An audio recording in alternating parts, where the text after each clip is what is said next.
Form up on Red 5. All wings report in. Darth Magog is standing by and I'm beginning my attack run.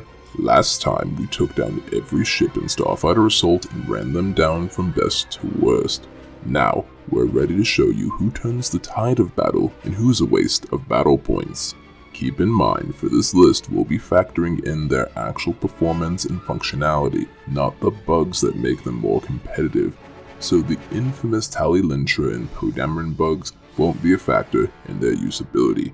I will, however, make mention of them during the ranking. These are the best hero ships, ranked from worst to best.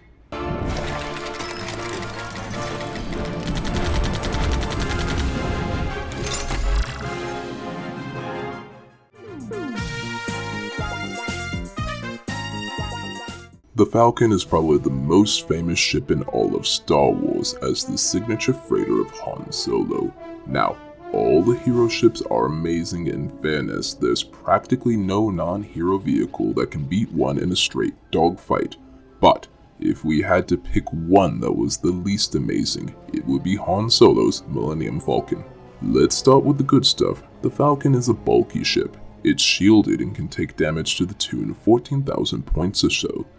Its damage output is more than enough to shoot down an enemy starfighter in a single volley, and the abilities aren't half bad either. There's an afterburner for quick getaways and breaking missile lock. Special modification doubles the damage output of the quad laser cannons, and the Falcon carries concussion missiles for hardpoints in case you ever want to damage the objective. It flies like a giant bomber really, which makes sense since it's a freighter. So, why is the Falcon so low on the list? Well, Han and Chew's Falcon specifically is slow. All three of them are slow and a bit clunky to control, but even with the speed boost, it isn't fast enough to matter. And yes, the Falcon is a bulky ship, but it's only because it literally couldn't function otherwise. It has the worst turn radius and maneuverability of all the hero ships, though you could make some arguments with Slave 1 if you really wanted to. The worst of it all is, the Falcon is a giant target and has no recourse for getting a ship off your back. You'll be relying on your wingmates to keep you safe when she flies. On the bright side, being such a big target means you'll pull 3 or 4 enemy starfighters onto your tail, and if you communicate with your wingmates, they can rack up lots of battle points fast by protecting you. Ultimately, this illegally modified YT-1300 freighter is an amazing use of battle points, but not the most amazing one, starting the Dirty Dozen on our list.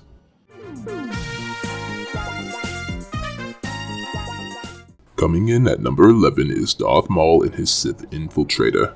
The Scimitar is an interesting ship with a hit-and-run playstyle. It's armed with quad laser cannons, a cloaking device, advanced targeting systems, and proton torpedoes, making it a very well-armed and balanced craft. Let's talk about the benefits. First off, the Scimitar probably has the highest damage output of all the hero ships.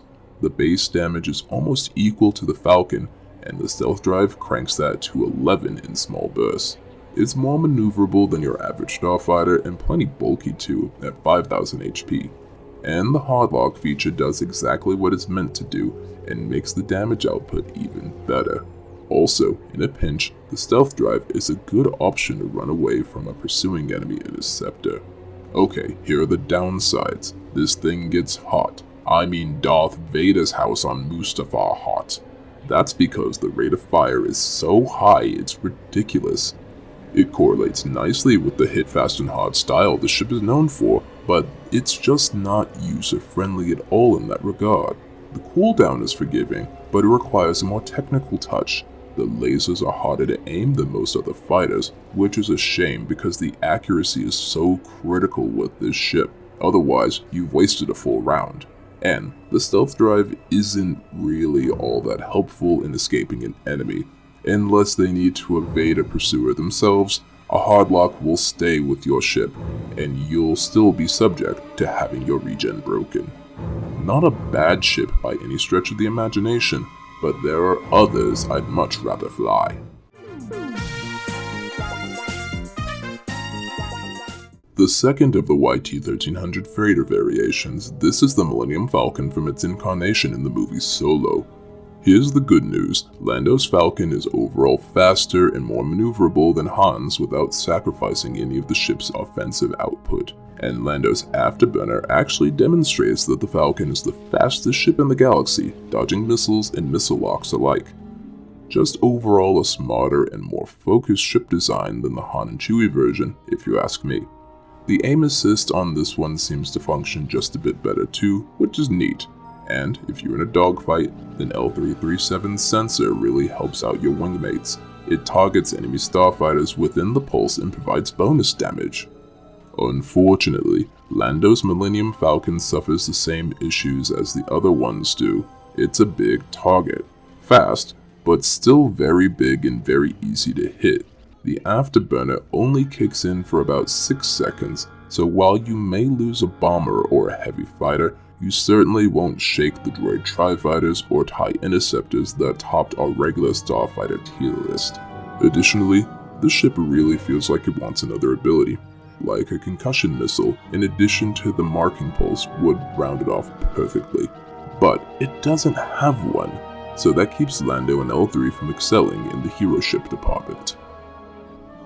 Lando and L3 are a great, fast, bomber-styled craft that has an amazing role in a bulky support craft without losing out on good offense, but it's just not fast, maneuverable, and heavy-hitting enough to beat the number 10 spot.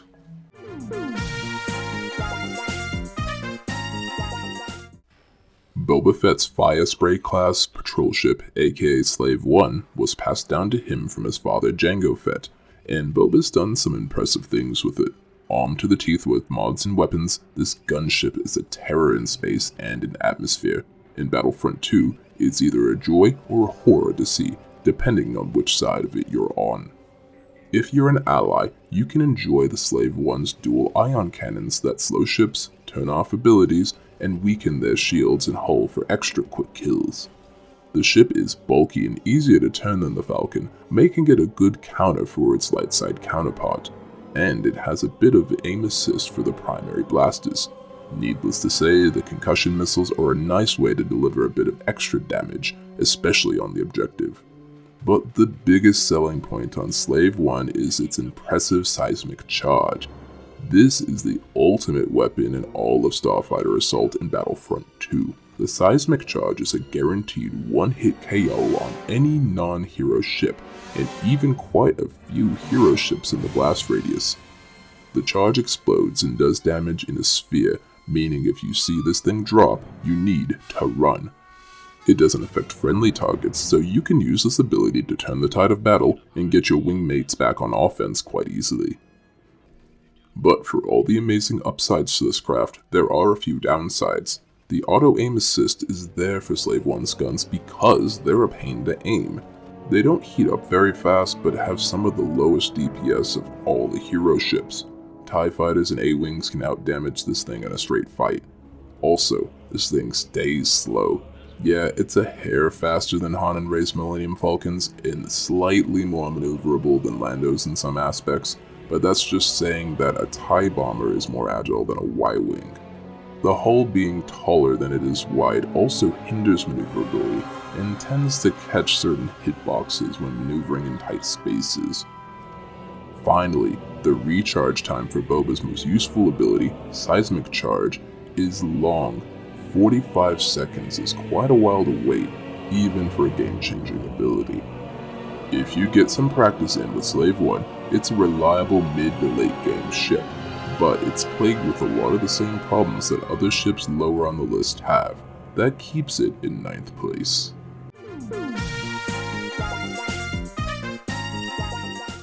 Inferno Leader herself starts off the second third of the list. I think Iden is a massively underrated villain in Galactic Assault and Supremacy, but does she bring the same fear factor to her Starfighter?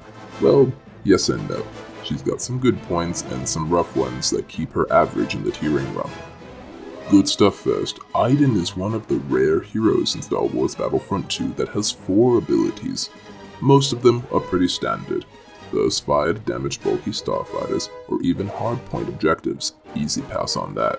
She also has an afterburner to speed up the relatively speedy TIE Fighter, as well as break missile lock, an important feature for a ship with no deflector shielding. She also carries dual proton torpedo tubes to do extra hardpoint damage on a ship that otherwise isn't great for doing non-dogfighting tasks. The real selling point on using Inferno Leader over any other ship is, well, Iden's Inferno Leader ability. Much like Lando's L3 ability, Inferno Leader marks other ships in a pulse and grants bonus damage to any ally that shoots the unmarked enemy starfighter, making Iden a great support craft without losing out on damage.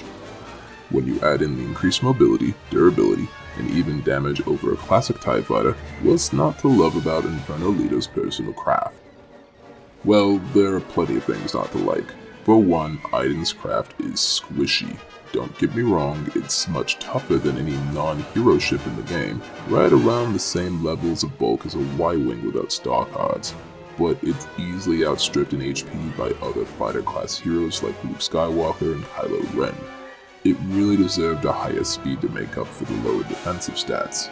Sadly, Iden also doesn't deliver any unique abilities either. Having 4 is pretty great, but aside from Inferno Leader, none of them are any different than a regular TIE Fighter.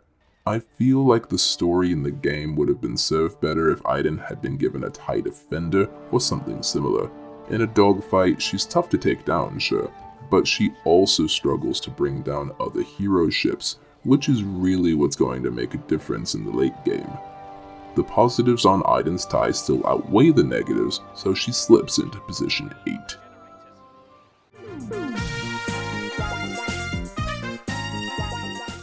Tallie was something of an odd choice for a hero character in Battlefront II, especially when other Interceptor pilots like Ventress and Ahsoka were available in the pool of usable characters if they wanted a speedy female pilot.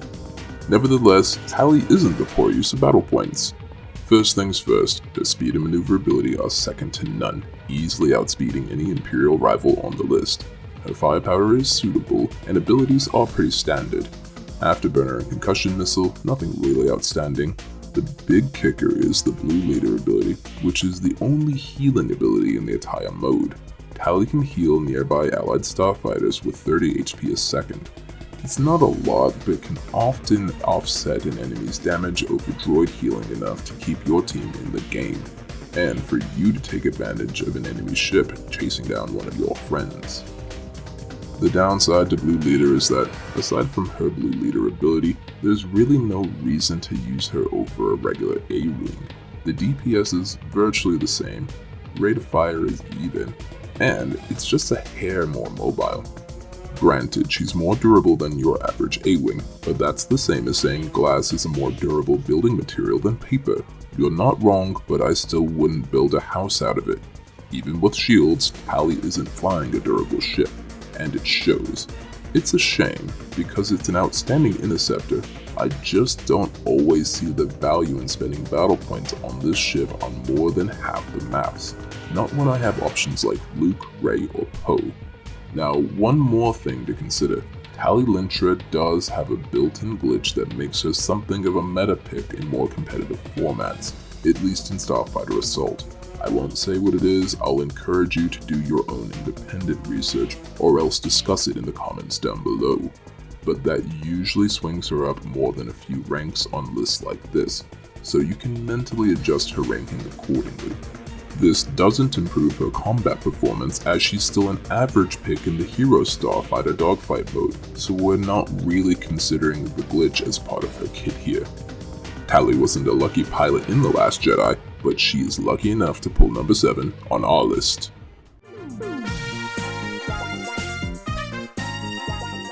A dangerous prototype fighter that easily wiped out 2 trench runs, the TIE Advanced X-1 is the signature fighter of Darth Vader.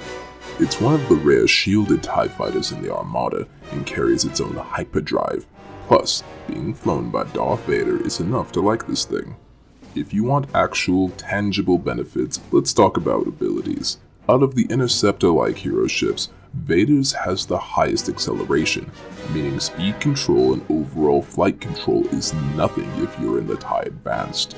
The features of a good Interceptor are there. Afterburners to outspeed other Interceptors? Check. Hardlock mode that boosts damage output on targeted fighters? Check. Burst fire mode to put down enemy starfighters in a flash? Check. Everything you need to be a successful Sith Lord comes standard. But what sets Vader apart from other TIE pilots is that he can use his burst fire in succession. Yes, he can fire off 2 burst streams of destruction back to back, hugely useful on long attack runs, harassing bombers, and most importantly, clearing enemy X-Wings, Interceptors, and Arc Fighters in a single swing. Very well tuned for an Interceptor role and distinctly different from its TIE Fighter brothers. It also handles a bit more like an X-Wing or a TIE Fighter, so it tends to be a bit friendlier for newer players learning the Interceptor role, which is a massive plus given the lack of skill-based matchmaking. Oddly, the TIE Advanced is the slowest of these Interceptor-like fighters, being outsped by Yoda and Tallie quite regularly. The hull is pretty light despite shielding, and the target profile is a lot like a TIE Bomber. Unfortunately, that means you'll attract the attention of the TIE Bomber's natural predator, the A-Wing, all of which hit faster and harder than even the TIE Advanced does. It also doesn't have any additional support abilities, so it doesn't get out of the Interceptor role for multi-role support like many other fighters on this list. TIE Advanced is surprisingly balanced and doesn't have too many weaknesses in its class. It's just the lack of flexibility that keeps it out of the top 5. Still, it's more than good enough to fly effectively in most Starfighter maps, securing a solid 6th spot in the rankings.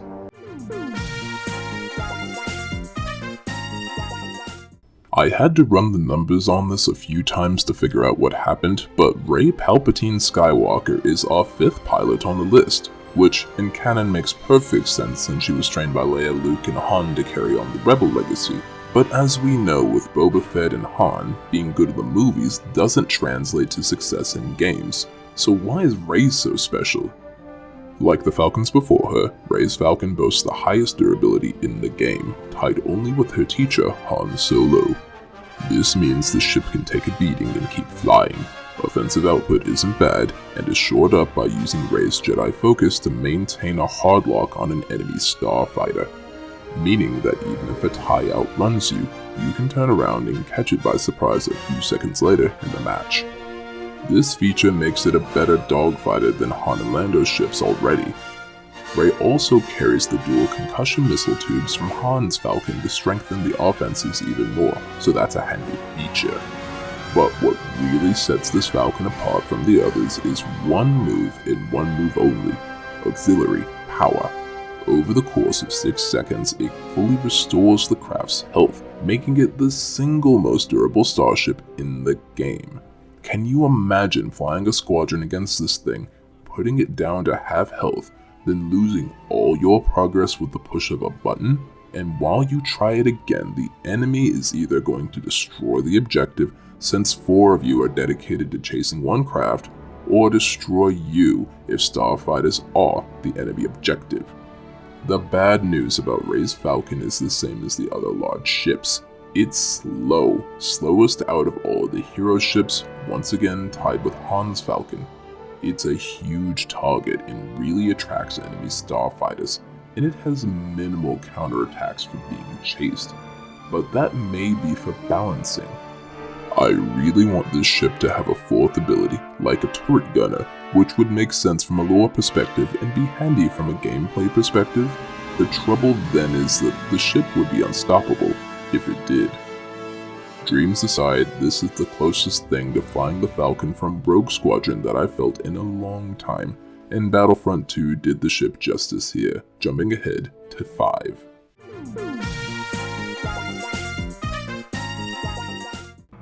Red 5, Rogue Leader, the starfighter that killed the Death Star. Luke's X-Wing is everything you want in an all-around heavy-hitting hero unit. This X-Wing blends in with the crowd pretty easily on Rebellion maps, making it something of a sneaky target that can translate to great success with its buffed abilities. First off, the Jedi Intuition ability is a bit better than the quad lasers on a classic X-Wing, in a dogfight that is. Granted, it can't be used on hard points, but heavy-hitting enemy hero ships and bombers beware if you're in Luke's sights. Unlike the regular X-Wing, this damage increase doesn't come at the cost of a heat penalty. There's also plenty to be said about Luke's other ability, Obi-Wan's guidance. He can bypass a lock-on for torpedoes and immediately fire a pair with the highest damage output in the game, 4 torpedoes. Torpedoes so strong that they one-shot enemy bombers. This ability can be easily combined with Jedi Intuition for even more damage against hero ships. Like, this is a great counter to Slave 1 in the Sith Infiltrator. And finally, this particular X-Wing comes equipped with R2-D2 himself, a droid that can immediately heal you to full health within 3 seconds. That's the most efficient recovery ability in the game, so Luke has remarkable longevity. I'll tack on a subjective plus here too. This ship is easy to use and very forgiving. I think it was the first hero ship that I picked and the first one I got a kill streak on, before being immediately swarmed to death when the mode was introduced to the game. There are better hero starfighters, but Luke excels in almost every situation. Luke, however, isn't perfect. In fact, the solid balance of systems lets it down a bit compared to his dark side counterpart, Kylo Ren. This fighter really deserves to be a bit faster than it is, and as much as I talk up Jedi Intuition, I rarely use it compared to the other 2 abilities. In fact, I tend to use it accidentally because I want to use the quad laser cannons on the regular X-Wing. Then I remember I'm flying with Luke. I have never had a bad time with Luke, and he's still my favorite light side hero ship, but he's certainly not the best. Personal preferences aside, Luke is an amazing hero ship to use, and you can fly him against anything. Freighters, fighters, bombers, and interceptors. No matter what, you're in for a fight against the original Rogue Leader, squaring off at the top 4.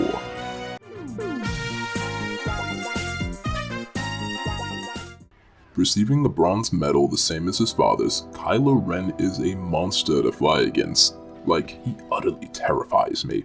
Honestly, he's a good contender against the other 2 ships on this list and could fight them for number 1, depending on how the metagame rolls out in the future. But for now, I'll leave him in the 3rd spot. That being said, 3rd is not the second loser in this case. Kylo Ren is a beast. He outshoots his Uncle Luke and every other fighter class ship in the game, with damage outputs that rival and overtake bombers. Surprisingly, he's probably the most user-friendly and easy to learn of the dark side characters. I personally had an easier time learning Iden, and she's still my favorite dark side fighter pilot, but Kylo just beats her in every category. The Afterburner ability is fine, and it matches the solid durability of the TIE Silencer, meaning it has all the bulk of the Sith Infiltrator with the speed of a TIE Interceptor, hard to catch and even harder to shake. My favorite and the scariest ability that he keeps is the Mag torpedoes. While they're not as good as Luke's proton torpedoes, they hit just as hard and last nearly as long, about 50% longer than even Poe Dameron's torpedoes. Damage output and longevity from this tool make it a deadly addition to Kylo's arsenal, and if those weren't bad enough, Kylo Ren has his own lock-on called Focused Rage, cutting down missile lock speed in enemy defenses per usual, which is dangerous considering Kylo's main guns already do upwards of 1300 damage per second under normal circumstances, perfect for cutting up enemy bombers and their escorts. In exchange for the added maneuverability and firepower, Kylo Ren's silencer loses points in overall heat management, and even though he's shielded and more durable than other fighters on this list, he doesn't have dedicated healing, so that hurts his longevity a bit too. Again, I don't use Kylo Ren very often, but there's hardly a situation where Kylo Ren isn't suited to the task at hand, solidifying Space 3.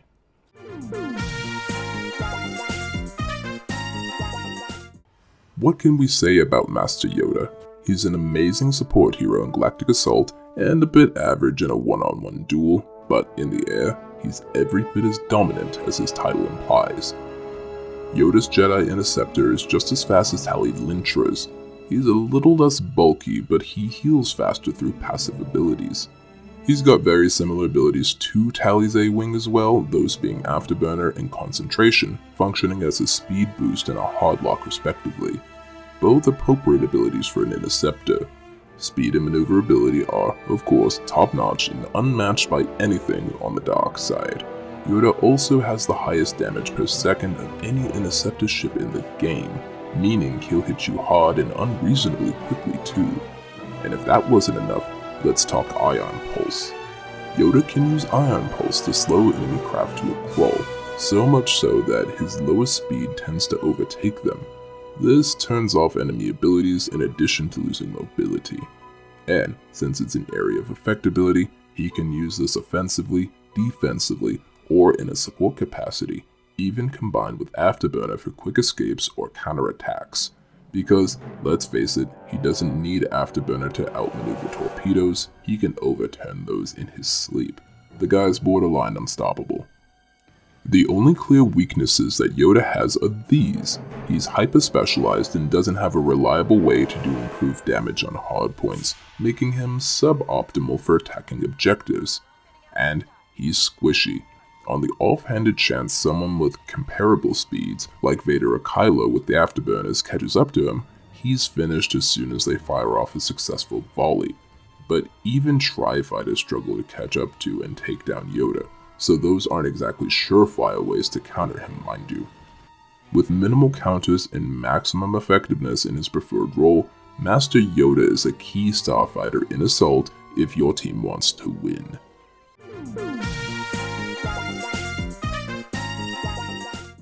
Our top contender for this list is Poe Dameron, or as Finn would call him, one hell of a pilot.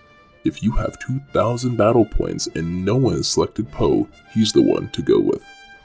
First off, Poe is one of the few heroes in any mode with 4 abilities, something that immediately sets him apart from other ones. But unlike Iden, he's not held back in any other areas to affect more balance. First off, Poe redefines speed for a fighter class ship with his Afterburner, the only X-Wing in the game that has it. It's not quite as fast as the TIE's Afterburner, but considering his next ability, that becomes a moot point. His second ability is BB-8 Repair, a longevity ability that heals Poe just as quickly as R2-D2 heals Luke in his X-Wing. That reason alone is enough to pick Poe over Luke. Poe's also effective at hitting objectives with his dual proton torpedoes, putting his explosive damage in a similar category to a bomber. And, most importantly, he puts his own twist on support with Black Leader, an ability that increases damage given to enemy starfighters within range. It's a remarkable one to combine with Tallie Lynch's Blue Leader, which offers healing in that capacity. Poe's abilities are unique in that they typically combo well together. You can use Black Leader and the speed boost at the same time, and even perform a bombing run with the boost on. Poe's weaknesses are pretty specific. One is that he can't use the speed boost while he's firing his quad laser cannons. His S-foil is closed for that, so it makes sense from a lore perspective, but it's a little inconvenient from a gameplay point of view. Also, Poe's X-Wing isn't actually any stronger than Luke's. In fact, it does a bit less damage when it comes to torpedoes, and is even in the gun department before special abilities come into play. Unrelated, but Poe also suffers, and I use the term loosely, from a bug in Starfighter Assault. This doesn't impact his performance negatively, and is the same one that Tallie has. Again, I'll let you guys discuss that in the comments. Keep in mind that only applies to Starfighter Assault, and has no bearing on his performance in Hero Starfighters, where he's still uncomfortably dominant. But those are pretty minor nitpicks. Poe's T-70 hits hard, takes a beating, then hits right back. It's fast, it's agile, it's very well armed, and it fills in a gap in any roster. Heavy-hitting light bomber? Sure. Agile interceptor for enemy bombers? Of course. Scrappy dogfighter? No questions. He effectively counters nearly every ship on the villain side with relative ease, and is one of the few ships that can effectively survive one of Boba's seismic charges. I really can't find a particularly bad thing to say about Poe, except that he's hard to come across since everyone wants to play him. That alone solidifies Poe Dameron's T-70 X-Wing as the best hero ship in Star Wars Battlefront II. We're all clear, kid, let's blow this thing and go home. But before we do, let us know how we did with our list. Is this your set of priorities when flying hero ships in Battlefront 2, or did we sleep on your preferred secret weapon? Whatever your thoughts may be, I'd love to hear them in the comment section down below. Until then, Darth Magog is signing out, and I'm on the leader.